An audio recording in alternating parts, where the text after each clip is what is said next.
ஆகாய் தீர்க்கதரிசன புஸ்தகம் 2ஆம் அதிகாரம் 9வது வசனத்தை வாசிங்க. முந்தின ஆலயத்தின் மகிமையை பார்க்கிலும் இந்த பிந்தின ஆலயத்தின் மகிமை பெரிதாயிருக்கும் என்று சேனைகளின் கர்த்தர் சொல்லுகிறார். கவனிங்க, இந்த வசனம் எதை பற்றி, இந்த முந்தின ஆலயம் பிந்தின ஆலயம் என்பது எதை குறிக்கிறது அப்படின்னு கேட்டீங்கன்னு சொன்னால், இதுக்கு பின்னாடி ஆவிக்குரிய சத்தியம் நிறையா இருக்குது. நம்ம இதில் கொஞ்சம் நேரடியாகவே இன்றைக்கி நம்ம பார்ப்போம். அதுக்கு பின்னாடி இருக்கிற ஸ்பிரிச்சுவல் தாட்டை கர்த்தருக்கு சித்தமானால் இன்னொரு நாள் பார்க்கலாம். இப்போ இந்த முந்தின ஆலயம் என்பது தாவீது சவதரித்து வைத்து சாலமோன் கட்டினது. அந்த ஆலயத்தை ஒரு நாள் ஆண்டவர் நேபுகாத்நேச்சர் கையில் ஒப்படைத்தார். நேபுகாத்நேச்சர் அதை தீக்கிரையாக்கினார். அதற்கு பிறகு இஸ்ரவேலர்களை அடிமைத்தனத்துக்குள்ளே கொண்டு போனார். 70 ஆண்டு காலம் அவர்கள் அடிமைத்தனத்துக்குள்ளே இருக்கிறார்கள். அங்கே 2-3 சாம்ராஜ்யங்கள் மாறுகிறது. அந்த காலகட்டத்தில் ஆகாய் தீர்க்கதரிசிக்கு ஒரு வெளிப்பாடு கிடைக்கிறது. ஆலயத்தை பற்றினதான ஒரு வெளிப்பாடை கர்த்தர் பேசுகிறார். சொல்லிட்டு அந்த பழைய ஆலயம், சாலமோன் கட்டின ஆலயத்தை தீக்கிரையாச்சு, இடிச்சாச்சு. இப்போ திருப்பி என்ன செய்யணும்? புதுசாக ஒரு ஆலயம் கட்டணும். ஏன்னா இப்போ ஆலயம் இல்லை. ஆனால் இந்த ஆலயம் கட்டுறதுக்கு முன்னாடியே கர்த்தர் சொல்கிறாரு, இன்னும் கட்டலை, ஆலயத்தை அவங்க இன்னும் கட்டலை. கட்ட ஆரம்பிக்கிறதுக்கு முன்னாடியே சொல்கிறாரு, முந்தின ஆலயத்தின் மகிமையை பார்க்கிலும் பிந்தின ஆலயத்தின் மகிமை பெரிதாக இருக்கும். முந்தின ஆலயத்திலும் ஒரு மகிமை இருந்துச்சு, சாலமோன் கட்டின ஆலயத்திலும் ஒரு மகிமை இருந்தது. ஆனால் அதை பார்க்கிலும் செருபாபேல் கட்ட போகிற ஆலயத்தில் மகிமை பெரியதாக இருக்குங்கிறார். இப்போ இந்த செருபாபேல் ஆலயத்துக்கு ஆவிக்குரிய அர்த்தம் இருக்குது. நான் திருப்பியும் சொல்கிறேன், இந்த ஆவிக்குரிய அர்த்தத்தை நம்ம இன்றைக்கி பார்க்கல. இந்த செருபாபேல் ஆலயத்துக்கும் சாலமோன் ஆலயத்துக்கும் உள்ளதான வித்தியாசம் என்ன? ஏன் அதை விட அது மகிமை ஜாஸ்தி? ஆண்டவர் கட்டுறதுக்கு முன்னாடியே சொல்கிறார். அப்போ அந்த ஆலயத்தில் சொல்லும்போது சொல்வார், ஆலயம் கட்டி முடித்த பிறகு தான் மகிமை அங்கே வந்து இறங்கும். அப்படி தானே? அந்த ஆலயம் கட்டி முடித்த பிறகு மகிமை ஆலயத்தை மூடிற்று. ஆனால் இங்கே ஆலயமே இன்னும் அஸ்திவாரமே போடல. போடாத போதே கர்த்தர் சொல்கிறாரு, முந்தின ஆலயத்தை பார்க்கிலும் பிந்தின ஆலயத்தின் மகிமை பெரிதாக இருக்கும். அப்படின்னா இந்த ஆலயத்தை பற்றின விசேஷித்த ஏதோ ஒரு காரியம் இருக்கும். அப்போ அந்த முந்தின ஆலயத்துக்கும் இந்த ஆலயத்துக்கும் உள்ளதான என்ன டிஃபரன்ஸ், அதைத்தான் பார்க்குறோம். இன்றைக்கி நம்ம எல்லாருக்கும் பொதுவாக இன்றைக்கி இருக்கிற ஊழியர்கள் எல்லாருக்குமே ஒரு அடிப்படை விஷயம் என்னன்னு கேட்டால், ஆலயம் கட்டுறது நல்ல விஷயந்தான், அது தப்பு கிடையாது. அது கட்டணுமா வேணாமா அப்படிங்கிற கான்செப்டுக்கு நான் போகலை. ஏன்னா கொஞ்சம் பேர் கட்டட சபை இல்லை, நம்ம தான் சபை, எல்லாம் உண்மைதான், அதில் எந்த மாற்று கருத்தும் இல்லை. இன்றைக்கி உலகத்தார் தங்களுடைய தேவர்களுக்கு ஏதாவது ஒன்று செய்யணும்னு நினைக்கும் போது, இன்றைக்கி உள்ள ஊழியர்களுக்கும் நமக்கும் ஒரு ஆசை வருது, எப்படியாவது தேவனுக்கு என்ன செய்யணும், ஒரு ஏதாவது ஒன்று கட்டணும் அப்படின்னு சொல்லி குறைஞ்சபட்சம் அவங்க எல்லாருடைய ஆசை என்ன, ஒரு ஆலயம் கட்டணும் அப்படின்னு சொல்கிறாங்க. ஆனால் அந்த ஆலயம் கட்டுவதில் கூட அது கட்டலாமா வேணாமான்ற கான்செப்டுக்கு நான் போல இப்பயும் சொல்கிறேன். அப்படி நீங்கள் கட்டணும்னு முடிவெடுத்தா, இந்த ஆலயத்தில் எருசலேம் தேவாலயத்தை பார்க்கிலும் நாம கட்டுற ஆலயத்தினுடைய மகிமை எப்படி இருக்கணும்? பிந்தின ஆலயத்தினுடைய மகிமை பெரியதாக இருக்கணும். அப்போ இந்த செருபாபேல் ஆலயத்தை பார்த்து கர்த்தர் சொல்கிறாரு, மகிமை பெரியதாக இருக்கும். ஏன் அப்படின்னு கேட்டிங்கன்னா, அதுக்கு சில காரணங்கள் இருக்கு. அந்த காரணத்தை தான் நாம் இன்னைக்கு பார்க்க போகிறோம். இந்த முந்தின ஆலயத்தினுடைய காரியத்தை பார்க்கலாம் பிந்தின ஆலயத்தினுடைய காரியம் ஏன் பெரிது அப்படிங்கிறதுக்கு ஃபர்ஸ்ட் ரீசன் வாசிங்க. 2 சாமுவேலின் புஸ்தகம் 7ஆம் அதிகாரம் 2வது வசனத்தை வாசிங்க. 2 சாமுவேல் 7ஆம் அதிகாரம் 2வது வசனம். ராஜா தீர்க்கதரிசியாகிய நாத்தானை நோக்கி,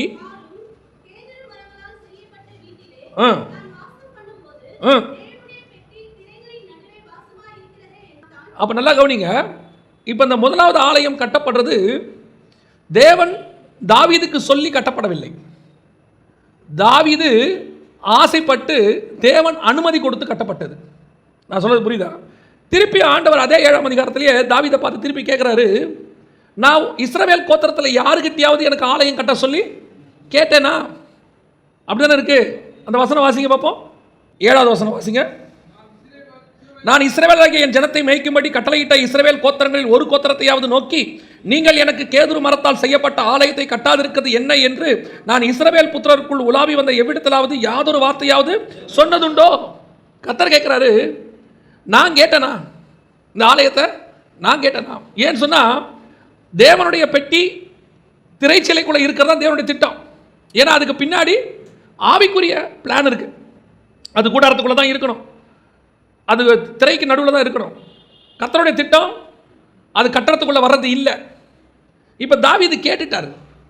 தாவீது கேட்ட உடனே கர்த்தர் சொல்றாரு, நீ கேட்டுட்ட, ஆசைப்பட்டுட்ட, அதனால நான் என்ன செய்கிறேன், அனுமதி கொடுக்குறேன். நான் எப்பவும் சொல்லுவேன், கர்த்தருடைய சித்தம் வேறு, கர்த்தருடைய அனுமதி வேறு. God's will is different from God's permission. ஏன் சொல்கிறேன் அப்படின்னு கேட்டிங்கன்னா, பல நேரங்களில் நாம் செய்யக்கூடியது தேவனுடைய சித்தமா இல்லை நாம் தொடர்ந்து ஜெபம் பண்ணி கர்த்தரை தொந்தரவு பண்ணுறதுனால கர்த்தர் கொடுக்குற அனுமதியான்னு பார்க்கணும். அதுதான் ரொம்ப இம்பார்ட்டன்ட். இப்போ இந்த முதல் தேவாலயத்துக்கும் ரெண்டாவது தேவாலயத்துக்கும் என்ன வித்தியாசம் அப்படின்னு கேட்டிங்கன்னா, முதல் தேவாலயம் தாவீதின் விருப்பப்படி ஆசைப்பட்டதுனால சாலமோன் கையினால் கட்டப்படுவதற்கு அனுமதி கொடுக்கப்பட்டது. ஆனால் ஆகாய் புஸ்தகம் 1ஆம் அதிகாரம் 4வது வசனத்தை வாசிங்கள். ஆகாய் 1:4 வாசிங்கள். இந்த வீடு பாழாய் கிடக்கும் போது நீங்கள் மச்சு பாவப்பட்ட வீட்டில் உங்கள் வீடுகளில் குடியிருக்கும்படியான காலம் இதுவோ. 8வது வசனம், நீங்கள் மலையின் மேல் ஏறி போய் மரங்களை வெட்டி கொண்டு வந்து ஆலயத்தை கட்டுங்கள். அப்ப நல்லா கவனிங்க, இந்த 2வது ஆலயம் ஜனங்க கேட்கல, போய் யாரும் கேட்கல, தேவன் ஜனங்களை கேட்கிறாரு, என் ஆலயத்தை போய் கட்டுங்கன்னு சொல்றார். முதல் ஆலயத்தினுடைய மகிமைக்கு காரணம் தாவீது கேட்டான், கர்த்தர் அனுமதி கொடுத்தார். 2வது ஆலயத்தினுடைய மகிமை பெரிதாக இருக்கும். காரணம், இது மனுஷன் கேட்டு தேவன் செய்ததல்ல, மனுஷனை பார்த்து தேவன் கேட்டு செய்தது. அப்ப எந்த ஒரு விஷயமும் நம்ம இஷ்டத்துக்கோ அல்லது நம்மளுடைய விருப்பத்துக்கு ஏற்ற மாதிரி செய்யக்கூடாது. கர்த்தருடைய விருப்பம் இருக்கணும், கர்த்தருடைய சித்தம் இருக்கணும், அதை நாம செய்யணும்.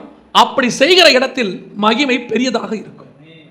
பல நேரங்களில் ஆவிக்குரிய வாழ்க்கையிலும் சரி, ஊழியங்கள்லையும் சரி, இதுதான் ஃபெயிலியர்.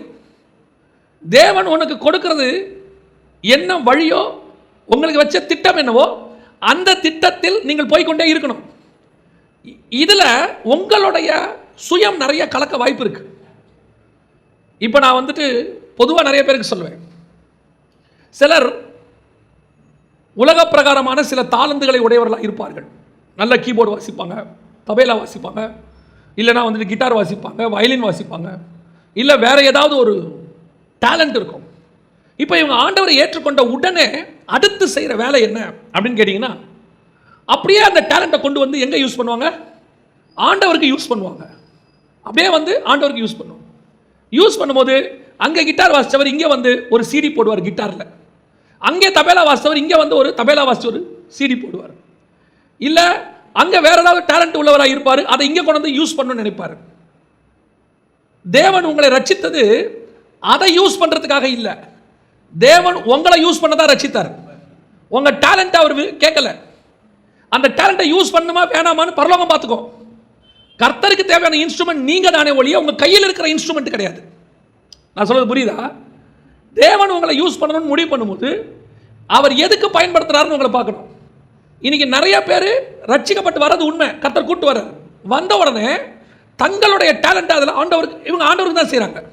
ஆண்டவருக்கு தான், ஆண்டவர் மேல பிரியத்தில் தான், ஆண்டவருக்கு நான் ஏதாவது செய்யணுங்கிற வாஞ்சையில் தங்கிட்ட இருக்கிறதா கொண்டு வந்து என்ன செய்கிறாங்க, அந்த டேலண்ட்டை யூஸ் பண்ணுறாங்க. ஆனால் கர்த்தர் சொல்கிறாரு, நான் கேட்டேனா, நான் உங்கள்கிட்ட இதை செய்ய சொன்னேனா, உன் டேலண்ட் உங்கள்கிட்ட இருக்கட்டும்பா, நான் உங்களுக்கு குறையா சொல்லலை. ஆனால் நான் சொல்லி செய்கிற வேலை ஒன்று இருக்குது, நானே உனக்கு வந்து ஏதாவது ஒன்று செய்வேன். அதுதான் தேவ சித்தம் பாருங்க. அதை நீங்கள் செய்யும் போது அதனுடைய மகிமை எப்பவுமே பெரிதாக இருக்கும். இன்னைக்கு நிறைய பேருடைய பிரச்சனை இதுதான். இன்னைக்கு அவங்களுடைய லைஃப்ல கர்த்தர் இடைபடும் போது அவங்க என்ன செய்யறாங்க, அதுக்கு நடுவில் தன்னுடைய சித்தத்தை நுழைக்கிறாங்க. தங்களுக்கு என்ன தெரியுமோ, நாங்கள் சின்ன வயசுலேருந்து இந்த ஃபீல்டில் இருக்கோம், இந்த ஃபீல்டை அப்படியே ஆண்டவருக்கு யூஸ் பண்ண, ஆண்டவருக்கு 40 வருஷம் எகிப்தில் ராஜாவாரத்தை இருந்திருக்கிறான் பாருங்களேன், பார்வோன் குமாரத்தின் மகனாக இருந்திருக்கிறான். அவனை கூட்டிகிட்டு வந்து அடுத்த 40 வருஷம் ஆண்டவர் என்ன பண்ணியிருக்கணும், மீதியான் தேசத்தில் ராஜாவாக வச்சுருந்துருக்கணும். ஆனால் அவர் செஞ்சது என்ன தெரியுமா, 40 வருஷம் ஆடு மேய்க்க வைக்கிறார். காரணம் என்ன, எனக்கு தேவை பார்வோனுக்கிட்ட நான் சொல்கிறத பேசுகிற ஒரு ஆள் தான் வேணும். இப்போ அதே மோசையை கூட நிறுத்தியிருந்தோம்னா பார்வோனுக்கு சரிக்கு சமமாக பேசுவான். ஏன்னா பார்வோனுக்கு என்னென்னலாம் தெரியுமோ அத்தனை யாருக்கு தெரியும், மோசேக்கு தெரியும். மோசே எகிப்தின் கலைகளிலும் வாக்கிலும் வல்லவனாக இருந்தான். இப்போ கர்த்தருக்கு தேவை அவங்ககிட்ட இருக்கிறதான அந்த வாக்கின் வல்லமைத்தன்மை, அவங்ககிட்ட இருக்கிறதான கலைகள் இல்லை. கர்த்தருக்கு தேவை அவர் சொல்லுகிறதை பேசுகிற ஒருத்தன் தான் தேவை. இப்போ மோசேவை கொண்டு போய் அப்படியே எகிப்திலேருந்து வெளியே வந்த உடனே போய் பார்வோன்ட்ட பேசுனா பார்வோனுக்கு ஈக்குவலாக பேசியிருப்பான். எகிப்தோடைய சட்ட திட்டங்களெல்லாம் எடுத்து பேசி வேற மாதிரி பேசியிருப்பான். ஆனால் கர்த்தருடைய கரம் அங்கே வெளிப்பட்டிருக்காது. மோசே எகிப்திலிருந்து பேசுவதற்கும் மீதியான் தேசத்தில் 40 வருஷம் கழிச்சு போய் பேசுறதுக்கும் டிஃபரன்ஸ் இருக்கு. அவன் எகிப்திலிருந்து பேசியிருந்தானா மனுஷனுடைய டேலண்ட், 40 வருஷம் கழிச்சு மீதியான் தேசத்திலிருந்து பேசும்போது அது தேவனுடைய டேலண்ட்.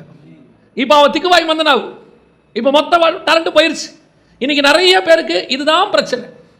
தங்களுடைய ஊழியத்தில் தங்களுக்கு இருக்கிற டேலண்ட்டை கர்த்தர் யூஸ் பண்ண சொல்கிறாராங்கிறது தான் கேள்வி.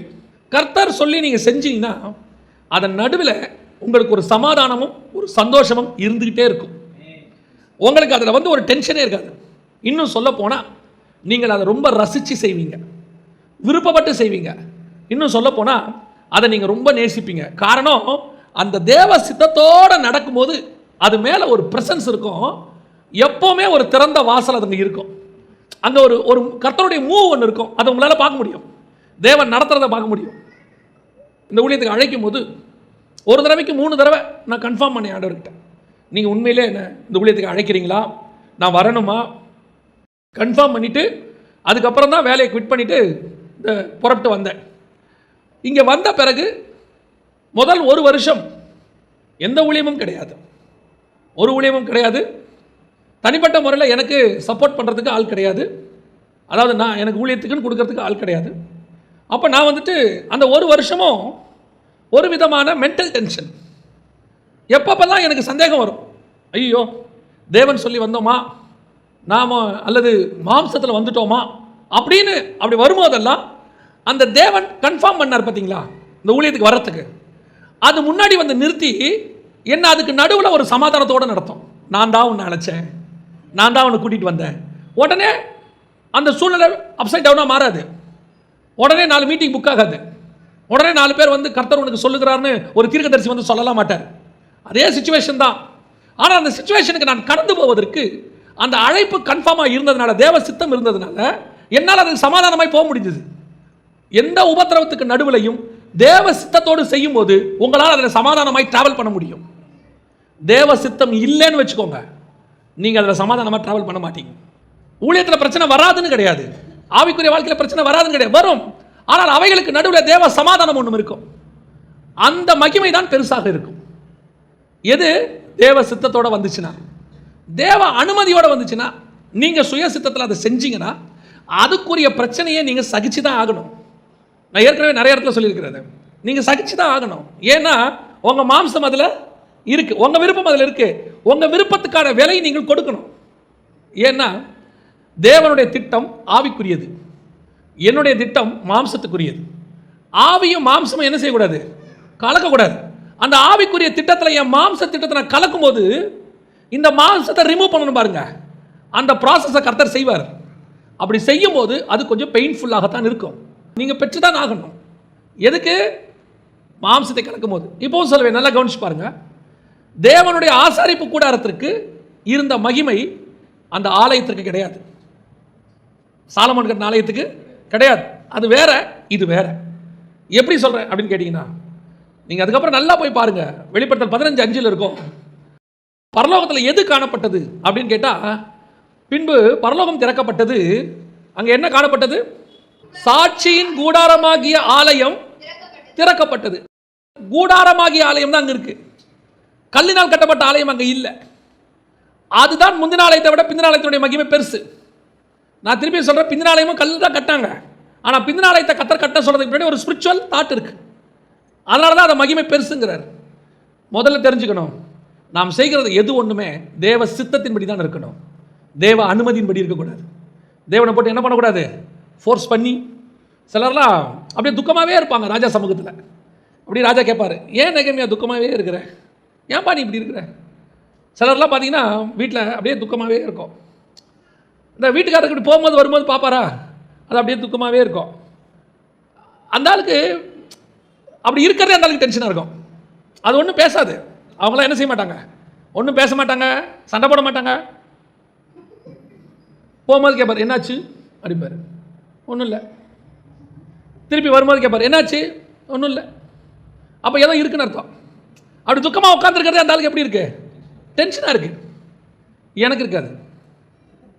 நான் யாராவது துக்கமாக உட்காந்தாங்கன்னா பார்த்துட்டு அவங்களுக்கு ஏதோ துக்கம் போல், அனுபவிக்கிட்டு சந்தோஷமாக இருக்கட்டும் அப்படின்னு போயிடும். ஏன்னா நம்ம அதை கேட்டு அப்புறம் நாம் துக்கமாகி கூடுமான வரைக்கும் நம்ம இதெல்லாம் தலையிடாமல் இருக்கிறதே நல்லது. பாருங்க, எதுக்கு சொல்கிறேன்னா, நெகேமியா துக்கமாக தான் ராஜா என்ன ஆகிட்டார், அவர் துக்கமாயிட்டார். உடனே அவர் என்னடா நீ ஏன்டா துக்கமாக இருக்கிற, அது ராஜாவை பாதிக்கும். அதே தான் நீங்களும் நானும் எதையோ ஒன்று மனசில் வச்சுக்கிட்டு அப்படியே ஆண்டவர் எனக்கு இன்னும் செய்யலையே அப்படி இருக்கும்போது கர்த்தருக்கு எப்படி இருக்கும், சரி போ செய் அப்படின்னும் போது அந்த சரி போ செய்யின்ட்டார்னா கண்டிப்பாக ஏதோ ஒரு வேலை நம்ம கொடுக்க வேண்டியிருக்குன்னு அர்த்தம். சில நேரத்தில் நம்ம அமைதியாக இருக்கும்போது கர்த்தர் சொல்லுவார் போய் செய் அப்படிம்பார். அதில் தேவ திட்டம் இருக்கும், எல்லாமே சுமூகமாக இருக்கும். முதலாவது பிந்தின ஆலயத்தினுடைய மகிமைக்கு காரணம் அங்கே தேவனுடைய அனுமதி அல்ல, தேவனுடைய திட்டம் இருந்தது. ரெண்டாவது வாசிங்க, முந்தின ஆலயத்துக்கும் பிந்தின ஆலயத்துக்கும் என்ன டிஃபரன்ஸ் அப்படின்னு கேட்டிங்கன்னு சொன்னால், 1 நாளாகமத்தின் புஸ்தகம் 22ஆம் அதிகாரம் 5வது வசனம் வாசிங்க.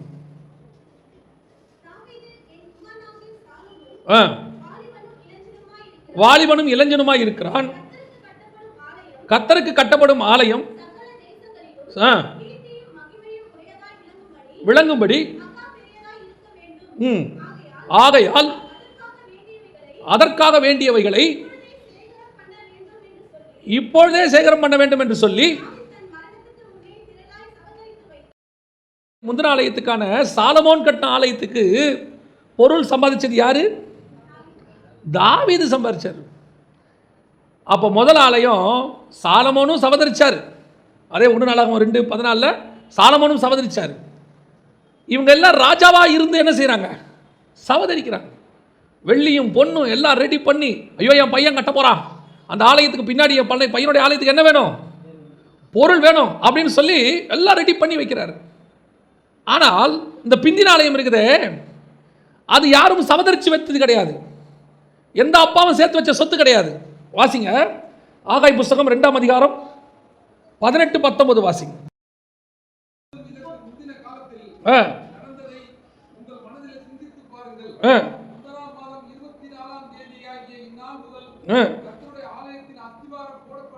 அந்நாள் வரைக்கும் சென்ற காலத்தில் நடந்ததை உங்கள் மனதிலே சிந்தித்து பாருங்கள். களஞ்சியத்தில் இன்னும் விதை தானியம் உண்டோ? திராட்சை செடியும் அத்திமரமும் மாதுளஞ்செடியும் ஒலிவ மரமும் கனி கொடுக்கவில்லையே. அப்படின்னா என்ன அர்த்தம்? இந்த ஆலயம் கட்டும் போது இவங்க கிட்ட ஒண்ணுமே இல்லைன்னு அர்த்தம். சாலமோன் ஆலயம் கட்டும் போது தாவீது சவதரிச்சு வச்சது எல்லாம் இருந்துச்சு, வெள்ளியும் பொண்ணும் அத்தனையும் ரெடி பக்கவா இருக்கு, வச்சுக்கிட்டு ஆரம்பிக்கிறாரு. ஆனா இவர் சொல்றாரு நீ ஆரம்பி, நான் உனக்கு தரேங்கிறார். இதான் 2வது ஆலயத்தினுடைய மகிமை. எப்பவுமே நான் இப்படி சொல்றதுனால தப்பா எடுத்துக்காதீங்க, ஒரு ஊழியத்தையா இருக்கட்டும், ஒரு வியாபாரமா இருக்கட்டும், பயனீர் பண்றதுங்கிறது பெரிய விஷயம். யாருடைய உறுதுணையும் இல்லாம, எந்த உதவியும் இல்லாம தேவனாகிய கர்த்தர் ஒருத்தருடைய கையை பிடிச்சுக்கிட்டு மேல வர்றதுன்னு இருக்கு பாத்தீங்களா, அதனுடைய மகிமையை தனி, அது வேற. அப்பா செஞ்சு ரெடி பண்ணி எல்லாம் வச்சுட்டு, அப்பா உங்களுக்கு எல்லாம் அவங்க அப்பாவோ தாத்தாவோ அல்லது மாமாவோ மச்சானோ எல்லாம் ரெடி பண்ணி வச்சுட்டு அதுலேருந்து ஆரம்பிக்கிறது இருக்குல்ல, அந்த மகிமை வேற. வனாந்தரத்தில் கொண்டாந்து அடிமை தேசத்தில் இருக்கிறாங்க இவங்க. ஆகாய் செருபாபேல் எங்கே இருக்கிறாங்க? அடிமை தேசத்தில் இருக்கிறாங்க, அடிமைத்தனத்துக்குள்ள இருக்கிறாங்க. தரியு அரசாண்ட வருஷம் அப்படின்னா தரியு கிட்ட அடிமையாக இருக்கிறாங்க. இப்போ இவங்க ஆலயத்தை எங்கேருந்து கட்டுறாங்க? அடிமைத்தனத்திலிருந்து கட்டுறாங்க. ஆனால் சாலமோன் கட்டும் போது ராஜாவாக இருந்து கட்டுறாரு, சுதந்திர வீட்டிலேருந்து கட்டுறாரு, அப்பா சம்பாரிச்சிலேருந்து கட்டுறாரு. அந்த ஆலயத்தினுடைய மகிமை வேறு, இந்த ஆலயத்தினுடைய மகிமை தான் பெரிதாக இருக்கும். இல்லாமையிலிருந்து கர்த்தர் உருவாக்கி கொண்டு வரக்கூடிய ஆவிக்குரிய வாழ்க்கை என்பது என்டையர்லி டிஃபரெண்ட். அந்த மகிமைக்கு ஈக்குவலான மகிமை வேற ஒண்ணுமே கிடையாது. ஜீரோலேருந்து மேலே வரும் பாருங்க. 4 பேர் கையை தூக்கி விடுறதுக்கு இருந்து கொண்டு வரது வேற, அன்னோன் பர்சன் தூக்கி தான் விடணும் வேற. இப்போ நீங்க என்ன கேட்பீங்கன்னா, அப்படின்னா யாருமே இல்லாமல் வந்துட்டீங்களா? இல்ல இல்ல, கர்த்தர் அனுப்புற மனுஷர் கொஞ்சம் பேர் வருவாங்க, அன்னோன் பர்சன்ஸ். தேவன் அனுப்புகிற மனுஷ தைப்பு இவங்க வருவாங்க, இவங்க நமக்கு உதவி செய்வாங்க. அவங்க அந்த உதவி செஞ்சு மேலே கொண்டு வரக்கூடிய சாட்சியே என்டையர்லி டிஃபரெண்ட். ஏற்கனவே அப்பா ரெடி பண்ணி வச்சுட்டு போன கடையில் போய் உட்கார்றது ஈஸி, அப்பா கட்டி வச்ச சர்ச்சை நடத்துறது ஈஸி. கொஞ்சம் பேருக்கு அதுவும் கஷ்டம், அதை விட்டுருவோம். ஆனால் ஒருத்தர் ரெடி பண்ணி கொடுத்துட்டு போன அஸ்திவாரத்தின் மேலே கட்டுறது ஈஸி, அஸ்திவாரம் போடுறது தான் கஷ்டம். அந்த அஸ்திவாரத்தில் போட்டு மேலே ஒருத்தன் வராம பாருங்க, அவன் ஊழியத்தினுடைய மகிமையே பெரிதாக இருக்கும். அப்படித்தான் ஆலயம் கட்டணும், அப்படித்தான் ஊழியம் வளரணும், அப்படித்தான் மேலே வரணும். இன்னைக்கு நிறைய பேருக்கு செகண்ட் ஜென்ரேஷன், தேர்ட் ஜென்ரேஷன் ஊழியக்காரங்களா இருக்கிறாங்க. இவங்கெல்லாம் வந்து இன்னைக்கு என்ன பிரசங்கம் பண்றாங்க தெரியுமா? பெரும்பாலும் என்ன பிரசங்கம்னு கேட்டீங்கன்னா, ஊழியத்தை நாம ரொம்ப ஈஸியாக செய்ய முடியும், ஆசீர்வாதம் பொத்துக்கிட்டு கொட்டும், உங்கள் வாழ்க்கையில் உபத்திரவம் என்பதே கிடையாது. உபத்திரவம் இருக்குது என்று சொன்னால் அதற்கு நீங்கள் தான் காரணம். ஏன்னு சொன்னால், அவர் பேசும்போது அவருடைய சர்ச்சில் 1000 ஆத்மா உட்காந்துருக்கு. அப்படி பேசுறது ஈஸி. அவங்களுடைய அப்பாவை போய் கேட்கணும், சார் இந்த இடத்துக்கு முதல்ல நீங்கள் வந்து ஒரு ஆத்மா கூட இல்லாமல் தெரு தெருவா நடந்து, செருப்பு தேய நடந்து, அந்த ஒரு ஆத்மாவா சேர்த்து அந்த காலத்தில் நீங்கள் எப்படி சார் இருந்தீங்கன்னு கேட்டிங்கன்னா, அவர் ஒரு சாட்சி சொல்வார். என்ன சொல்வார்? என் மனைவி கையை பிடிச்சிக்கிட்டு சாப்பாட்டுக்கே வழி இல்லாமல் இருந்தேன், என்ன 4 பேர் அவமானமாக பேசினாங்க, ஒரு செருப்புக்கு மாற்று செருப்பு இருக்காது, அன்னைக்கு நாங்கள் சைக்கிளில் நடந்து போனோம், அன்னைக்கு நாங்கள் ஒரு ட்ரெஸ்ஸை மாற்றி போட்டு இன்னொரு ட்ரெஸ் வாங்குறதுக்கு வழி இருக்காது. இப்படி அவருடைய சாட்சி நல்லா இருக்கும். ஏன்னு சொன்னால் அவர் அஸ்திவாரம் போட்டவர். தாவீது சவதரிச்சு வச்சதா இன்னைக்கு சாலமோன் கட்டும் போது சாலமோனுக்கு வழி தெரியாதே இல்லையா? நான் உங்களுக்கு சொல்லுவேன், சாலமோன் ஆலயம் கட்டும் போது 2 ராஜாக்கள் 12:15 நான் நினைக்கிறேன், வேலை செய்கிறவர்களுக்கு கொடுக்கும்படி பணத்தை வர பெற்றுக்கொண்ட மனுஷர் கையிலே கணக்கு கேளாதிருந்தார்கள், அவர்கள் அதை உண்மையாய் நடப்பித்தார்கள். அது ஒரு வகையில் உண்மை, ஜனங்க நல்ல ஜனங்க கிடைச்சாங்க, ஓகே. ஆனால் சாலமோன் ஏன் கேட்கல? நம்மகிட்ட என்ன இருக்கு? இருக்கு, எடுத்து கொடுப்பா, தேவனால தானே செய்யறோம், கொடு. அவங்களும் உண்மையா இருக்கிறாங்க, நீயும் கொடு. ஆனா நாம கட்டுறோம் பாருங்க, மலைக்கு ஏறு, மரத்தை வெட்டு. இப்ப நமக்கு இங்க ஒண்ணுமே இல்லை, எல்லாமே எங்கிருந்து வரணும்? அங்கிருந்து வரணும், ஒவ்வொரு நாளும் வரணும். மலைக்கு ஏறுங்க, தேவ சமூகத்துக்கு போங்க, முழங்கால் போடுங்க. சவதரிச்சு வச்சது இல்லை, பரலோகத்திலிருந்து நமக்கு ஆண்டவர் அனுப்புகிற ஆசீர்வாதம் ஒன்று வரும். அதுதான் உன் வாழ்க்கையில கர்த்தர் கொடுக்கிற மிகப்பெரியதான சொத்து. எது தெரியுமா? அந்த அனுபவம், அந்த விசுவாச பாதை இருக்குல்ல, அவர் சொல்லிக் கொடுக்கிற விதம் இருக்குல்ல. இஸ்ரவேல் ஜனங்கள் மறுநாள் காலையில் போய் பார்த்தா மண்ணா இருக்காது, வாரத்தின் முதல் நாள் போனா என்ன இருக்கும்? மண்ணா இருக்கும். அப்படித்தான் நடக்கும். தேவையான அன்னைக்கு தான் காசு வரும், தேவையில்லாத அன்னைக்கு காசு வராது. அடுத்த வாரத்துக்கு என்ன வேணுமோ அது இன்னைக்கு இருக்காது, நாளைக்கு என்ன வேணுமோ அது மட்டும் தான் இருக்கும். ஆனா நம்மகிட்ட சொல்றவங்க என்ன சொல்லுவாங்க? அடுத்த வாரம் 10 லட்சம் தேவைப்படும் சார். நாளைக்கு என்ன சார் வேணும்? நாளைக்கு ஒரு 2000 இருந்தால் போதும், நம்மகிட்டயும் 2000 தான் கரெக்டாக இருக்கும், எடுத்து கொடுத்துருவோம். இப்போ நம்ம என்ன சொல்லிட்டு உட்காந்துருப்போம்? அடுத்த வாரத்துக்கு 10 லட்சமா? நம்ம என்ன செய்ய போகிறோம்? 2000 கொடுத்தவர் 10 லட்சமும் கொடுப்பார். 10 லட்சம் வரும்போது அதுவும் தேவைப்படும்போது அதையும் கொடுப்பார். சவதரிச்சு வச்சு கட்டுறதுங்கிறது ரொம்ப ஈஸிங்க. சவதரிச்சு வச்சு கட்டுறதுங்கிறது வேற, ஆனால் விசுவாசத்தில் கட்டுறதுங்கிறது வேற. ஒன்றுமே இல்லாமல், யாருமே இல்லாமல் கர்த்தருடைய கரத்தை பிடிச்சிக்கிட்டு வந்து ஒரு ஆர்கனைசேஷனையோ, ஒரு பிஸ்னஸையோ, ஒரு ஊழியத்தையோ நீங்கள் மேலே கொண்டு வந்து கர்த்தர் உட்கார வைக்கிற வரைக்கும் இருக்கிற ஒரு விஷயம் இருக்குல்ல, அதுக்கு ஈக்குவலான எக்ஸ்பீரியன்ஸ் உலகத்தில் வேறு எதுவுமே இருக்காது. அதன் மகிமை பெரியதாக இருக்கும். அதுதான் உங்கள் வாழ்க்கையிலேயே மிகப்பெரியதான சொத்து நான் சொல்லுவேன். நீங்கள் அடுத்த ஜென்ரேஷனுக்கு எதை கொடுக்கணும் தெரியுமா? இந்த எக்ஸ்பீரியன்ஸை தான் சொல்லி கொடுத்துட்டு போகணும். நான் வெறுங்கையா இருந்தேன், கர்த்தர் என்னை கொடுத்து நிரப்பினார், நான் திருப்பியும் வெறுங்கையா தான் இருக்கிறேன். ஏன்? அன்னைக்கு தேவைக்கு அது வந்துச்சு, கர்த்தர் கொடுத்தார். அடுத்த தேவை வரும்போது கர்த்தர் கொடுப்பார். சில நேரத்தில் சிலருக்கு வந்து அவிசுவாசத்தினுடைய உச்சம் இருந்துனே இருக்கும். சிலரெல்லாம் நம்ம என்ன செய்ய முடியாது, மாற்றவே முடியாது. 3000 ரூபா ஃபீஸ் கட்டும்போது 3000 ரூபா தான் கரெக்டாக இருக்கும். அப்போ செலவு கேட்பாங்க, 3000 ரூபா இருக்குது கட்டிட்டீங்க, நாளைக்கு காலேஜ் போக வேண்டி வரும், 30,000 தேவைப்படும், என்ன பண்ணுவீங்க? எப்போ காலேஜ் போகணும்? அதுக்கு இன்னொரு 3 வருஷம் இருக்குது. இன்றைக்கி அந்த பிரச்சனை இல்லையே. இன்றைக்கி நமக்கு எவ்வளோ பிரச்சனை? 3000 ரூபா பிரச்சனை, அது மட்டும் போதும். இப்படியே சொன்னால் எப்படி? நாளைக்கு திடீர்னு ஒரு தேவை வந்தால், திடீர்னு ஒரு தேவை உனக்கும் எனக்கு தான் வரும், கர்த்தருக்கு வராது. ஏன்னா அவர்கிட்ட திடீரே கிடையாது. கர்த்தர்கிட்ட என்ன கிடையாது? திடீர் ஆக்சிடென்ட் அப்படின்னு யார்கிட்ட கிடையாது, கர்த்தருக்கு கிடையாது, உங்களுக்கு எனக்கு மட்டும்தான். அது கூட உங்களுக்கு எனக்கு. ஏன்னா கர்த்தர் மேல விசுவாசம் இல்லாட்டினா தான் அந்த திடீர் வரும். கர்த்தர் மேல விசுவாசம் இருந்தா திடீர் வராது. திடீர்னு யார் வருவா? பணம் கேட்கிறவர் வருவார், அவருக்கு தான் அது திடீர்னு இருக்கணும். சாரி சார், வேற வழியில் திடீர்னு உங்களை கேட்க வேண்டியதாகி போச்சு, நீங்கள் வருவீங்கன்னு எனக்கு தெரியும், நம்ம சொல்லணும். எவ்வளோ தேவை? 5 லட்சம் தேவை. என்னைக்கு தேவை? நாளைக்கு தேவை. போயிட்டு நாளைக்கு வாங்க சார். இருக்கா? இப்போ இல்லையே, நாளைக்கு காலை 7 மணிக்கு வேணுமே, 6:30 மணிக்கு வாங்க. 5 மணிக்கு வருவார் சார், காசு இல்லை. நான் உங்களை எத்தனை மணிக்கு வர சொன்னேன்? 6:30க்கு. ஏன் சார் 6:30 கொடுக்கறது 5 மணிக்கு கொடுக்கலாமே? 5க்கு வராது எனக்கு. எங்கள் ஆண்டவரை பற்றி உனக்கு தெரியாத. நீ 6:30 தான் கேட்ட, 6:25க்கு அனுப்புவார். ஆனால் வரும், அதில் எந்த மாற்று கருத்தும் கிடையாது. வரும். சொல்லியும் செய்யாதிருப்பாரோ வசனத்தும் நிறைவேற்றாதிருப்பார். அவர் சித்தப்படி ஒன்று சொல்லிட்டார்னா அதை செஞ்சு முடிக்கிற வரைக்கும் நீங்க தூங்குறீங்களோ இல்லையோ அவர் தூங்க மாட்டார். அவ்வளோதான். அப்போ உங்களை என்னையும் அழைத்தவர் எல்லாத்தையும் அவர் சவரித்து வச்சிருக்கிறாரு. என்னை பொறுத்த வரைக்கும் நான் அவ்வப்போது அவர்கிட்ட வாங்க வேண்டியது என்னுடைய பொறுப்பு. அந்த தேவன் கொடுக்குற விதம்னு ஒன்று இருக்குது பார்த்தீங்களா, அந்த டேஸ்ட்டை நீங்கள் ருசிச்சிட்டிங்கன்னா அந்தந்த நேரத்துக்கு அவர் கொடுக்குறாரு. சில நேரத்தில் நமக்கும் மாம்சத்தில் இருக்கும்போது பலவீனம் வரும். எப்படி பலவீனம் வரும்? ஐயோ நம்ம என்ன பண்ண போகிறோம், இப்படி கேட்டாங்களே, நாளைக்கு கட்டணுமே, இப்படி ஒரு சிச்சுவேஷன் இருக்குதே, என்ன பண்ண போகிறோம்? நீங்கள் விசுவாசத்தோட அதெல்லாம் வரும், அதெல்லாம் ஆண்டவர் பார்த்துப்பாரு அப்படின்ட்டு நீங்கள் பாட்டு கவலை இல்லாமல் இருங்க. வரும், கண்டிப்பாக. எப்படி வரும், ஏதா வரும் தெரியாது, ஆனால் வரும், நடத்துவார். அவர் சொன்னால் கண்டிப்பாக என்ன செய்வார்? அதுக்கு தான் இந்த முந்தின பாயிண்ட் ரொம்ப முக்கியம். அது தேவ சித்தத்தோடு வரணும். தேவ சித்தத்தோடு வரக்கூடிய எல்லா ப்ராஜெக்ட்டுக்கும் ஏற்ற நேரத்தில் தேவனுடைய தேவை சந்திக்கப்படும். அதில் நீங்கள் கலங்கி தேங்கி நிற்க வேண்டிய அவசியம் கிடையவே கிடையாது. அப்படி இருக்கக்கூடிய ஆலயத்தின் மகிமை பெரிதாக இருக்கும். ஏன் தெரியுமா? சாலமோன் சாட்சி சொல்கிறத விட செருபாபேல் சாட்சி சொல்கிறது பயங்கரமாக இருக்கும். சாலமோன் என்ன சொல்லுவான்? எங்கள் அப்பா எனக்கு எல்லாத்தையும் வச்சுட்டு போனார், நானும் எல்லாத்தையும் வச்சேன், எனக்கு நல்ல ஆட்கள் கிடைச்சாங்க, உண்மை உள்ளவங்க கிடைச்சாங்க, நாங்கள் பிளான் பண்ணபடி கட்டி முடித்தோம். இதுதான் சாலமோனுடைய சாட்சியாக இருக்கும். ஆனால் செருபாபேல் சொன்னால் எப்படி சொல்லுவான் தெரியுமா?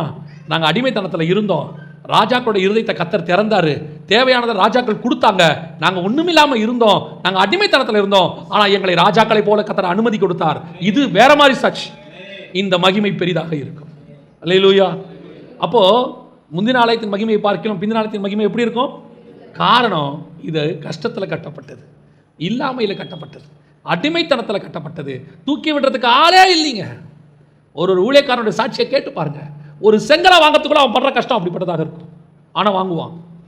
ஒரு ஆலயத்தை கட்டி முடிச்சு எழுப்பி நிற்கிறதுக்குள்ள அந்த ஊழியக்காரன் கண்ணிலேருந்து 2 டிராப் தண்ணியாவது வெளியே வந்திருக்கும், ஆனால் கட்டி முடிப்பான். ஊழியக்காரங்க சொல்கிறேன் நான், அவர் கட்டி முடிச்ச ஆலயத்துக்குள்ள உட்காந்துக்கிட்டு பேசுகிறவன் வேற, அவனை விட்டுங்க. ஆனால் அஸ்திவாரம் போட்டான் பாருங்க ஒருத்தன், அந்த ஊழியக்காரனை உட்கார வச்சு சாட்சி கேட்டு பாருங்க. நல்லா 70 வயசு 80 வயசு இருக்கிற ஊழியக்காரங்களை உட்கார வச்சு சாட்சியை கேளுங்க. இன்னைக்கு அல்லது புதுசாக வந்து சம்பந்தம் இல்லாத ஊரில் தெரியாத ஜனங்கள் மத்தியில் தூக்கி விடவே ஆள் இல்லாத இடத்துல ஒரு ஆலயத்தை கட்டி 50 ஆத்மாவை சம்பாதிக்கிறானே, அந்த ஊழியக்காரனை உட்கார வச்சு சாட்சி கேளுங்க. அந்த சாட்சி தான் மகிமையிலே பெரியதாக இருக்கும். ஏன்னா அவனோட ஒவ்வொரு நாளும் ஒரு சாட்சி, அவனுக்கு ஒரு நாள் சாப்பாடும் சாட்சி, ஒரு செங்கலும் சாட்சி. ஏன்னா அவன் கட்டி முடிக்கிறதுக்குள்ள அவன் பட்ட பாடு அப்படிப்பட்டது. இதுதான் கர்த்தர் உண்டாக்கின மகிமை. இது 2வது. 3வது, மற்ற ஆலயத்துக்கும் இந்த ஆலயத்துக்கும் உள்ளதான ஒரு மகிமை ஏன் பெருசாக இருக்கும்? வாசிங்க யாத்ராகமத்தின் புஸ்தகம் 26:33 வாசிங்க. பரிசுத்த ஸ்தலத்திற்கும் மகா பரிசுத்த ஸ்தலத்திற்கும் பிரிவை உண்டாக்கும். நல்லா கவனிங்க. சாலமோன் உண்டாக்கின ஆலயத்தில் இதே கான்செப்ட் தான் அப்படி இருந்துச்சு. அந்த ஆலயத்தில் ஒரு திரைச்சீலை இருந்துச்சு. சாலமோன் உண்டாக்கின ஆலயத்தில், அந்த ஆலயத்தில் பரிசுத்த ஸ்தலத்துக்கும் மகா பரிசுத்த ஸ்தலத்துக்கும் ஒரு தடை, பிரிவை உண்டாக்கி இருந்துச்சு. அப்போ அந்த பரிசுத்த ஸ்தலத்தில் இருக்கிறவங்க எங்கே போக முடியாது? மகா பரிசுத்தத்தில் போக முடியாது. சாலமோன் உண்டாக்கின ஆலயத்தில், நல்லா கவனிங்க, சாலமோன் உண்டாக்கின ஆலயத்தில் பலிபீடத்துக்கிட்ட இருக்கிறவங்களோ பரிசுத்த ஸ்தலத்துக்கிட்ட இருக்கிறவங்களோ மகா பரிசுத்தத்துக்குள்ள என்ன செய்ய முடியாது? போக முடியாது. அது உள்ள ஒரே ஒருத்தன் போகலாம். யார் போகலாம்? மகா பிரதான ஆசாரியன் போகலாம். அதுவும் போயிட்டு அவன் என்ன செஞ்சிடணும்? வந்துடணும். ஆனால் செருபாபேல் உண்டாக்கின ஆலயம் இருக்குல்ல, அதனுடைய திரைச்சீலை ரொம்ப டிஃப்ரெண்ட். வாசிங்க மத்தேயு சுவிசேஷம் 27ஆம் அதிகாரம் 51வது வசனத்தை வாசிங்க. மத்தேயு 27:51. அப்பொழுது தேவாலயத்தின் திரைச்சீலை மேல் தொடங்கி கீழ் வரைக்கும் 2ஆக கிழிந்தது. அதோட அர்த்தம் என்ன தெரியுமா? இது செருபாபேல் கட்டின ஆலயம். சாலமோன் கட்டின ஆலயம் இடிஞ்சிருச்சு, அதுக்கப்புறம் செருபாபேல் வந்து கட்டுறாரு. அந்த ஆலயம் தான் இயேசு வர வரைக்கும் இருந்துச்சு. அந்த ஆலயத்தின் காலத்தில் தான் இயேசு சிலுவையில் அறையப்பட்டார். அவர் சிலுவையில் அறையப்பட்டு ஜீவனை விட்ட அந்த நிமிஷத்தில் இங்கே ஆலயத்தினுடைய திரைச்சீலை மேலிருந்து கீழாக 2ஆக கிழிந்தது. அப்படின்னா செருபாபேல் ஆலயத்தில் பரிசுத்த ஸ்தலத்துக்கும் மகா பரிசுத்த ஸ்தலத்துக்கும் எந்த தடையும் கிடையாது, பிரிவு கிடையாது. பரிசுத்த ஸ்தலத்தில் இருக்கிற எல்லாரும் மகா பரிசுத்தத்துக்குள் பிரவேசிக்கலாம். அந்த வழியை செருபாபேல் ஆலயம் ஏற்படுத்தி கொடுத்துச்சு. அந்த திரைச்சீலை 2ஆக கிழிஞ்சிருச்சு. சாலமோன் ஆலயம் இருக்கிற வரைக்கும் திரைச்சீலை இருந்துச்சு. செருபாபேல் ஆலயத்தில் திரைச்சீலை கிழிஞ்சிருச்சு. அதோட அர்த்தம் என்ன? ஒரு ஆலயத்தில் இருக்கிறவன், தேவனுடைய ஆலயத்துக்குள் வருகிறவன் வந்து வெறும் மகா பரிசுத்த ஸ்தலத்துக்குள்ள மட்டும் இருக்கக்கூடாது. வந்து நீ வெறும் விசுவாசியா மட்டும் இருக்கக்கூடாது. இங்க இருக்கிறவர்கள் அடுத்து ஊழியக்காரனாய் மாறி மகா பரிசுத்த ஸ்தலமாகிய பரலோகத்துக்குள்ள பிரவேசிக்கிற ஆலயமாய் ஒரு ஆலயம் இருக்கணும். சில ஆலயங்கள் உங்களை தடை பண்ணி வைக்கும். நீங்க அதை தாண்டி எங்க போக முடியாது. பிரதான ஆசாரியனா மாறவே முடியாது. நீ லேவி கோத்திரத்திலேயே தான் இருக்கணும். நீ துதிக்கிறவனா தான் இருக்கணும். நீ உதவி செய்கிறவனா தான் இருக்கணும். நீ அங்க என்னவா தான் இருக்கணும். கட்சி வரைக்கும் விசுவாசியா சேர்ல உட்கார்ந்தே தான் இருக்கணும். ஆனா செருபாபேல் ஆலயம் அதல்ல. செருபாபேல் ஆலயம் திரைச்சிலையை கிழித்து இந்த பிரதான ஆசாரியன் பிரவேசிக்கிற ஸ்தலத்துக்குள்ள யார் வேணாலும் பிரவேசிக்கலாம் கூடியதான ஒரு வழியை ஏற்படுத்தி கொடுத்துச்சு. அதனால கர்த்தர் சொல்றாரு, அதன் மகிமை முந்தின ஆலயத்தின் மகிமையை பார்க்கிலும் இந்த ஆலயத்தின் மகிமை பெரிதாக இருக்கும். காரணம், அதுல பரிசுத்த மகா பரிசுத்தக்குள்ள ஒருத்தன் தான் போக முடியும். இதுல யார் யாரெல்லாம் அந்த தகுதி அடையறானோ எல்லாரும் உள்ள போலாம். அல்லேலூயா. அப்ப சபை என்பது எப்படிப்பட்டதாக இருக்கணும்? உன் மகிமை இங்க பெருசா இருக்கணும். என்ன அர்த்தம்? வரவெல்லாம் கட்சி வரைக்கும் வெறும் விசுவாசியா இருந்துட்டு போக கூடாது. விசுவாசியா மட்டும் சாவக்கூடாது. அவன் வந்து ஆவிக்குரிய வாழ்க்கையில ஸ்டேஜ் அடைஞ்சு அவன் கடைசியா மகா பரிசுத்த ஸ்தலம் என்கிறதான கிருபாசனம் இருக்கிற சிங்காசனம் இருக்கிற பரலோகத்துக்குள்ள பிரவேசிக்கிற ஸ்தலமாய் சபை மாறணும். நல்லா கவனிங்க. இந்த திரைச்சீலை கிழிஞ்ச பிறகு எல்லாரும் மகா பரிசுத்தத்துக்குள்ள பிரவேசிக்கலான்ற ஒரு நிலை வந்துடுச்சுன்னா, சாலமோன் ஆலயத்தில் அப்படி வரலன்னா அவனோட ஆவிக்குரிய அர்த்தம் என்ன? பழைய நியாயப்பிரமாணத்தில் பரலோகத்துக்குள்ள பிரவேசிக்க முடியாது. எப்படிப்பட்ட நியாயப்பிரமாண பரிசுத்தவானா இருந்தாலும் அவங்க எங்க போக முடியாது? பரலோகத்துக்கு போக முடியாது. ஆனா இந்த புதிய ஏற்பாட்டு சபையில இந்த ஆலயத்தில் வர அத்தனை பேரும் மகா பரிசுத்தத்துக்குள்ள பிரவேசிக்கலாம். இங்கே தடை என்பதே கிடையாது. அதனால தான் முந்தின ஆலயத்தை பார்க்கிலும் பிந்தின ஆலயத்தின் மகிமை பெரியதாக இருக்கு. இப்போ உங்களை என்னையும் கர்த்தர் எப்படி வச்சிருக்கிறார் தெரியுமா? வெறும் வந்து விசுவாசியா வந்து உட்கார வைக்கல, அத்தனை பேரையும் பரலோகத்துக்குரியவனா மாற்றி வச்சிருக்கிறார். பரலோகத்துக்குள்ள பிரவேசிக்கிறவனா மாற்றி இருக்கிறார். நான் சொல்லுவேன், ஒரு ஆலயத்தினுடைய குவாலிட்டி என்ன தெரியுமா? நீங்கள் போய் பாருங்க, நிறைய ஹாஸ்பிட்டல்ஸ் ஸ்கூல்ஸ் அவங்கக்கிட்ட இருக்கிறதுல அவங்க கொடுக்குறதான ஒரு அஷூரன்ஸ் என்ன அப்படின்னு கேட்டிங்கன்னா, எங்கள் ஸ்கூலுக்கு வந்தால் பசங்க 100% பாஸ், ஃபெயிலுங்கிற பேச்சே கிடையாதுங்க. சில டியூஷன் சென்டரில் போட்டிருப்பாங்க, ஃபெயில் ஆனவங்க கூட இங்கே வாங்க, நாங்கள் என்ன பண்ணுறோம், பாஸ் பண்ணிடுவோம், எங்கள் இடத்துக்கு வந்துட்டிங்கன்னா உங்களுக்கு ஃபெயிலே கிடையாது. சில ஹாஸ்பிட்டல்ஸில் பார்த்தீங்கன்னா என்னுடைய ஹாஸ்பிட்டலுக்குள்ளே ஒரு டெத்து கூட கிடையாது. அவங்க ரிப்போர்ட் கொடுக்கணும், வருஷம் முடிவில் என்ன செய்யணும், ரிப்போர்ட் கொடுக்கணும். அந்த ரிப்போர்ட்டில் என்ன எழுதுவாங்கன்னா, இந்த வருஷம் எங்கள் ஹாஸ்பிட்டலில் ஒரு டெத்து கூட கிடையாது. காரணம் என்ன? எங்கள் ஹாஸ்பிட்டலுக்கு வந்த எல்லாருமே என்னவாயிட்டாங்க, பிழைக்க வச்சுட்டோம். ஒருத்தரையும் சாகடிக்க விடாமல் பிழைக்க வச்சுட்டோம். ஒரு ஹாஸ்பிட்டல் அப்படி அஷூரன்ஸ் கொடுக்குதுன்னா, ஒரு ஸ்கூல் அப்படி அஷூரன்ஸ் கொடுக்குதுன்னா, கர்த்தருடைய ஆலயம் ஒரு அஷூரன்ஸ் கொடுக்கணும். என் ஆலயத்துக்குள்ள காலை வச்சாச்சுன்னா அவன் கண்டிப்பா பரலோக ராஜ்யத்துக்குள் பிரவேசிப்பான், மகா பரிசுத்தத்துக்குள்ள பிரவேசிப்பான், நரகத்துக்கு இங்கிருந்து போக வாய்ப்பே கிடையாது. அப்படி ஒரு அஷூரன்ஸ் சபையில் இருக்கணும். அந்த சபை தான் புதிய ஏற்பாட்டு சபை. அதுதான் பிந்தின ஆலயம். நான் ஒரு காரியத்தை சொன்னேன், ஆரம்பத்தில் சொன்னேன் இல்லையா? அது அர்த்தம் என்னன்னா, இந்த பிந்தின ஆலயத்தினுடைய ஆவிக்குரிய அர்த்தம் என்னன்னா, முந்தின ஆலயம் நியாயப்பிரமாணத்துக்கு அடையாளம், பிந்தின ஆலயம் கிருபையின் பிரமாணத்துக்கு அடையாளம். இந்த கிருபையின் பிரமாணத்துக்குள்ள ஒருத்தன் வந்துட்டானா அவன் நரகத்துக்கு போக வேண்டிய அவசியமே கிடையாது. அவனை அப்படியே ஆண்டவர் பரலோகத்துக்கு கூப்பிட்டு போவார். அந்த அஷூரன்ஸை நாம் கொடுக்கணும். எங்கள் சபையில் ஒருத்தன் வந்துட்டானா அவன் பின்மாற்றம் அடையவே மாட்டான். என் சபைக்குள்ளே ஒருத்தன் வந்துட்டானா அவன் ஆத்மா பாதுகாக்கப்படும். என் சபைக்குள்ளே ஒருத்தன் வந்தானா ஹீலாகி தான் திரும்புவாங்க. எங்கள் சபைக்குள்ளே ஒருத்தர் வந்தால் டெலிவரன்ஸ் ஆகி தான் வெளியே போவாங்க. எங்கள் சபைக்குள்ளே ஒருத்தர் வந்தால் அவங்க விடுதலை ஆகி டிப்ரெஷனில் வெளியே வந்து அவங்க சந்தோஷமாக தான் போவாங்க. அந்த அஷூரன்ஸ் சபையில் இருக்கணும், நம்மகிட்ட இருக்கணும். அந்த அஷூரன்ஸ் புதிய ஏற்பாட்டு சபைக்கு உண்டு. ஏன் காரணம் என்னன்னா, முந்தின ஆலயத்தை பார்க்கலாம் பிந்தின ஆலயத்தின் மகிமை ரொம்ப பெருசு. அன்னைக்கு தேவாலயத்துக்குள்ள போறவன் ஹீலா வரான்னு தெரியாது. அன்னைக்கு தேவாலயத்துக்கு போறவன்லாம் பாவம் மன்னிக்கப்பட்டுச்சான்னு தெரியாது, பலி செலுத்துவான், அவ்வளோதான். அன்னைக்கு தேவாலயத்துக்குள்ள போனவன் பிசாசு பிடிச்சவன்லாம் எங்க இருந்தான்? ஆலயத்துக்குள்ள இருந்தான். ஆனா இன்னைக்கும் ஆலயத்துக்குள்ள வந்தா பிசாசு என்ன செய்யணும்? தானா ஓடணும். நம்மளாம் விரட்டக்கூடாது. நம்ம ஆலயத்துக்குள்ள வந்த உடனே அது கேட்கணும், எங்களை வேதனைப்படுத்தவா வந்தீர்? தானா வந்து கேட்கணும். பேதுரும் பவுலும் வந்தா தானா வந்து கேட்கணும், உன்னதமான தேவனுடைய ஊழியர்களே, இங்க உள்ள வரும்போது பிசாசு சொல்லணும், இது உள்ள நான் வரமாட்டேன், நம்ம காங்கிரிகேஷன் வந்து உட்காரும் போது பிசாசு சொல்லணும், ஐயோ இந்த இடத்துக்கு என்னால் வர முடியாது. ஒரு ஊழியக்காரரை குறித்து நான் கேள்விப்பட்டேன். அந்த ஊழியர் ஊழியம் செய்வதற்காக வீட்டில் பைக் எடுப்பாராம்.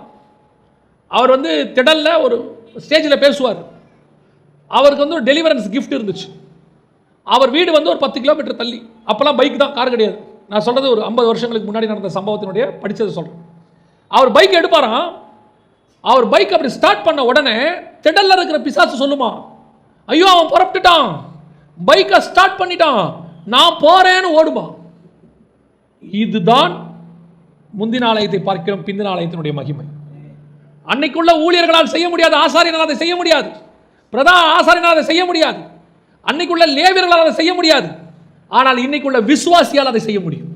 விசுவாசிக்கிறவரால் நடக்கிற அடையாளங்களால் அவர்கள் பிசாசுகளை துரத்துவார்கள். நீங்களும் நானும் தேவனுடைய ஆலயம். நம்முடைய மகிமை பெரிதான மகிமை. நாம ஒரு இடத்துல இருந்தா அங்க பிசாசு இருக்கக்கூடாது. நாம ஒரு இடத்துல இருந்தா அங்க வியாதி இருக்கக்கூடாது. இன்னைக்கு சபை என்ன பண்ணுது? வியாதிக்கு பயந்து அது முடிக்குது. பிசாசுக்கு பயந்து ஊழியக்காரன் வர மாட்டேங்கிறான்.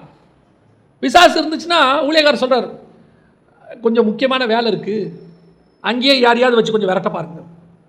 நீங்க எப்போ வருவீங்க? போன பிறகு வரேன். இன்னைக்கு ஊழியக்காரர் யாரை பார்த்து பயப்படுறது? பிசாசு பார்த்து பயப்படுறான். ஊழியக்காரங்க இன்னைக்கு வியாதியை பார்த்து பயப்படுறாங்க. கொரோனாவை பார்த்து எல்லாருக்குமே பயமாகி போச்சு. ஏன்னா கொரோனா எல்லாத்த விட பெருசு பாருங்க. இல்லை, இன்னைக்கு கொரோனாவை பார்த்து எல்லாருக்கும் அப்படி ஒரு பயம்.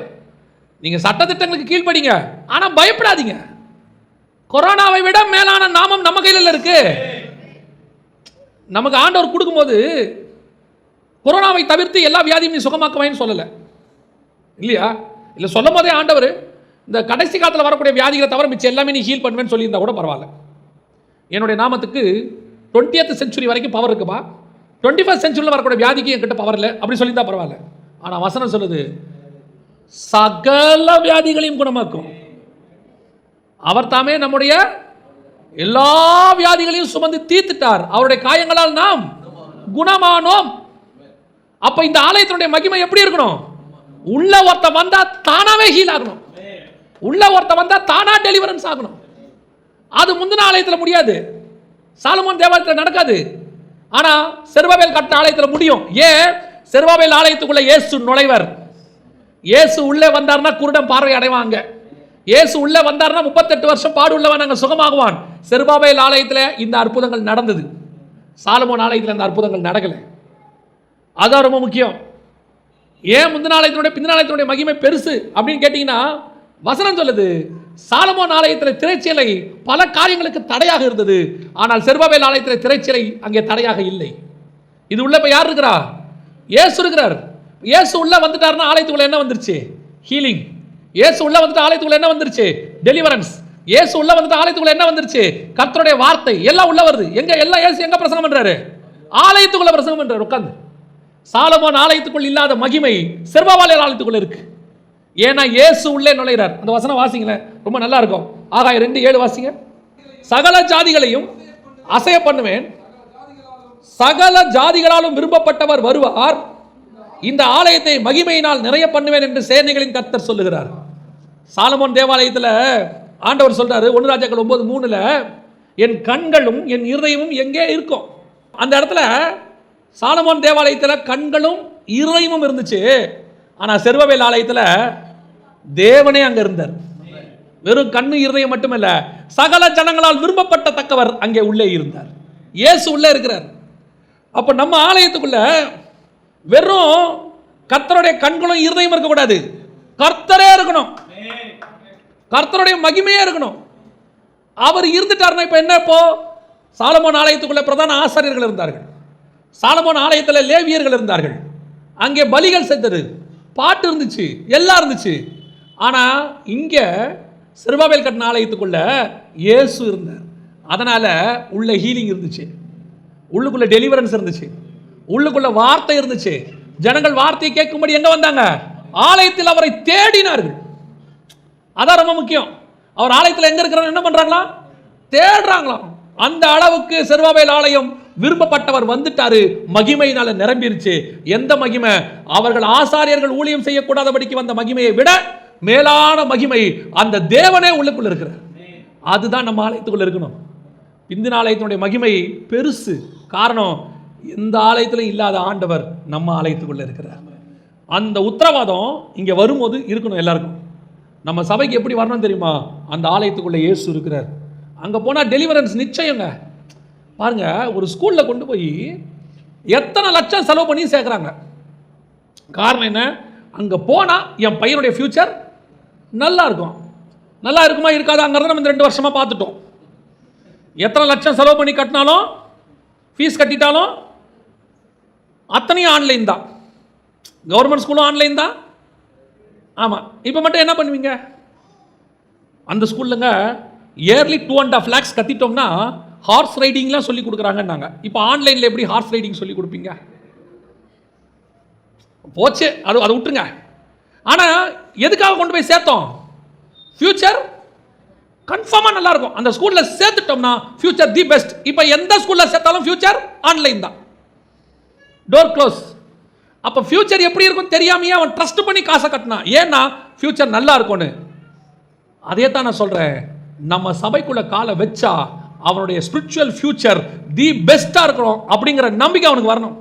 அவன் வரணும். அப்படி வரணும். உள்ள ஒரு ஹாஸ்பிட்டலுக்கு தூக்கிட்டு போகும்போது அங்கே போங்க, அந்த ஹாஸ்பிட்டலுக்கு கொண்டு போயிருங்க, அங்கே போயினா கன்ஃபார்மாக பிழைக்க வச்சுருவாங்க அப்படின்னு ஒரு நம்பிக்கை இருக்குது. அந்த காலத்துலலாம் சொல்லுவாங்க, அவர் கைராசி டாக்டருங்கப்பாங்க. ஒரு வேர்டு ஒன்று யூஸ் பண்ணுவாங்க. அவர்கிட்ட போனால் அப்போ என்ன எல்லாருக்கிட்டையுமே வியாதியோ 4 வியாதி தான் இருந்துச்சு மொத்தமே.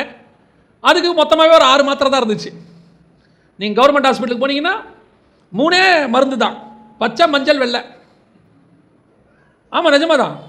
தலையிலேருந்து வயிறு வரைக்கும் பச்சை, வயிற்றுக்கு வந்து வெள்ளை ஓம தண்ணி. எது வயிறு வலி எதுனாலும் ஓம தண்ணி வாயில் ஊற்றிட்டு ஒரு வெள்ளை கலர் மாத்திரை. வயிற்றுக்கு கீழே உள்ளதுக்கு எல்லாம் மஞ்சள். வியாதி எல்லாத்துக்குமே 3 மருந்து தான் அன்னைக்கு. அதுவும் அங்கேயே வாயை துறை அங்கே ஒன்று ஊற்றிட்டு 3 வேலைக்கு கையில் கொடுத்து அனுப்பிடுவாங்க. அதுலேயே சரியாயிடும் அன்னைக்கு அவ்வளோதான். இன்றைக்கி அப்படி இல்லை. எவ்வளோ வியாதி இருக்குன்னு அவங்களுக்கும் தெரில, இவங்களுக்கும் தெரில. தூக்கிட்டு ஹாஸ்பிட்டலுக்கு ஓடுறாங்க.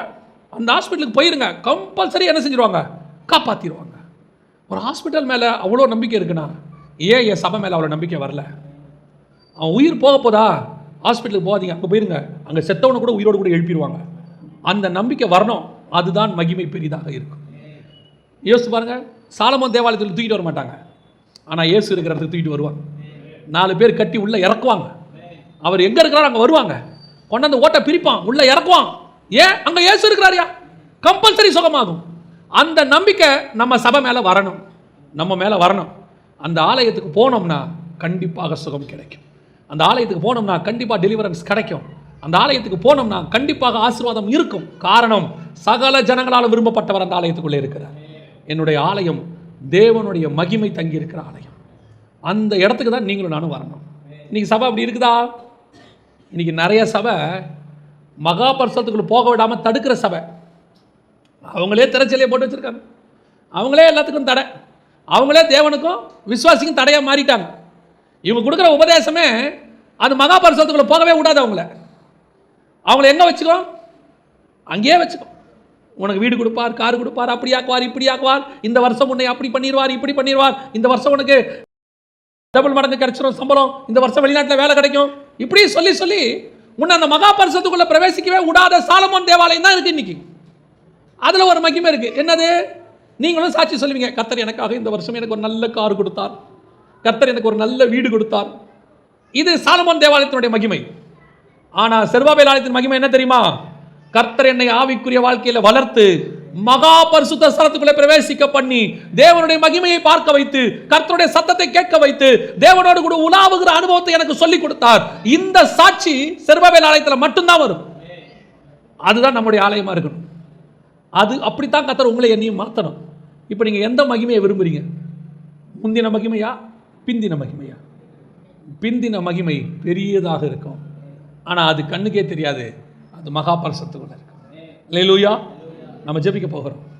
முந்தின ஆலயம் முதலாவது தேவ சித்தத்தால் வந்தது. ரொம்ப இம்பார்ட்டன்ட். உங்கள் வாழ்க்கையில் நடக்கிற ஒவ்வொரு விஷயமும் தேவ சித்தத்தின்படி நடக்கணும், உங்கள் விருப்பத்தின்படி நடக்கக்கூடாது. நீங்கள் சில நேரத்தில் போய் ஆண்டவர்கிட்ட கெஞ்சி கதறி அழுது எனக்கு கொடுத்துருங்கப்பான்னும் போது கொடுப்பார். ஆனால் அது காலம் எல்லாம் முள்ளாக இருக்கும், முள்ளாக இருக்கும். சில நேரத்தில் கர்த்தர் அமைதியாக இருப்பார், கொடுக்க மாட்டார். அவனோட அர்த்தம் என்ன தெரியுமா? அவர் உனக்கு கொடுக்கக்கூடாதுன்னு இல்லை, அது உனக்கு தேவை இல்லைன்னு அர்த்தம். ஏன்னா கொடுத்துட்டாருன்னு கேட்டு பாருங்க, இன்னைக்கு தாவீதுக்கு ஆசைப்பட்ட ஒரு ஆலயம் கொடுத்தாரு. இன்னைய வரைக்கும் அந்த தேவாலயம் தான் உலகத்தில் மிகப்பெரிய பிரச்சனை. அடுத்து 3வது ஆலயமும் வரப்போகுது. அதுவும் இப்போ என்ன பண்ண போகுது? உலக யுத்தத்துக்கே காரணமாக அமைய போகுது. அந்த ஆலயத்தை பற்றி தனி ஸ்டடி, அது உள்ள அந்தி கிறிஸ்துவே வருவான். அது அதை விட கொடுமை. அப்போ தேவ சித்தத்தின்படி வர்றது மட்டும்தான் நல்லது. மனுஷ சித்தத்தின்படி வந்தால் அதனுடைய முடிவு அகோரமாக இருக்கும். 2வது, தேவ சித்தத்தின்படி வந்தால் அதுக்குரிய தேவைகளை தேவனே சந்திப்பார். சவதரிச்சு வச்சது கர்த்தராக இருக்கும், மனுஷனாக இருக்காது. 3வது, தேவ சித்தத்தின்படி வர ஆலயத்தில் சகல ஜனங்களாலும் விரும்பப்பட்டவர் இருப்பார். இங்கே சாலமோன் தேவாலயத்தில் எல்லாம் இருக்கும், ஆனால் இயேசு இருக்க மாட்டார். ஆனால் இதுக்குள்ளே இயேசு இருப்பார். இயேசு இருந்தால் ஹீலிங் இருக்கும், இயேசு இருந்தால் டெலிவரன்ஸ் இருக்கும், இயேசு இருந்தால் வேர்ட் ஆஃப் காட் இருக்கும், எல்லாமே உள்ளே இருக்கும். அப்படிப்பட்ட ஒரு ஆலயமாய்த்தான் நம்முடைய ஆலயம் காணப்பட வேண்டும். அல்லேலூயா.